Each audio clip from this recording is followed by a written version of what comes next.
जुहार जय माँ समली जय जगन्नाथ। आज हूँ नुआखईटा आम सकालू सकालू इटा रेडी हो गली न आ देख वर्षा भी बहुत होता सकालू सी छाड़वा कि नहीं लगुला आउटा देख सकालू से रंधा बड़ा स्टार्ट हो गला आ जाना जाना रांधबार थिला कि नहीं यहाँ सब काटी काटी काटी बाछिकी सब धोई धुआकरी सफा करी रखीदेली आर देख काଣା करुचे जे मुई बतुचे बापा एटा खेत के पूजा करी जीवार लगी बाहर करी पकाली आमर धान जेनटा कि आम नुआ लगासुँ से धान यहाँ आमर गाँव झाँकर न आम घिनसुँ तो यहाँ आनी पकाली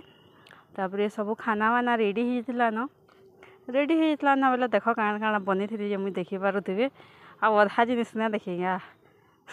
जेनटा पाखे पाखे थिला सेटा माने मुझे आपण को देखई जाए आनु चिप्स भी मुझे छानी पकाली पापड़ भी आनु जना समस्ते करसन हेन्ता तो करिछु आना तापरे कि नहीं पूजा पाठ सरीगला कि इनु आम बापा आमको नुआ देले बाबू के देखा दी जन केना खाऊ जीजे ना खा बोलतला खाई खुआ नेलु खाई खुआ देलु बापा को भी इटा मुई देली बापा मते भी देले समस्ते मिसिकरी इटा आम खाईदेलु आ देख काଣା काଣା आइटम होता है देख मुझे आपको देखुची और कह घर काଣା आइटम होता है कमेंट करबी आटा सब खाइला बेला बाबूर बदमाशी देख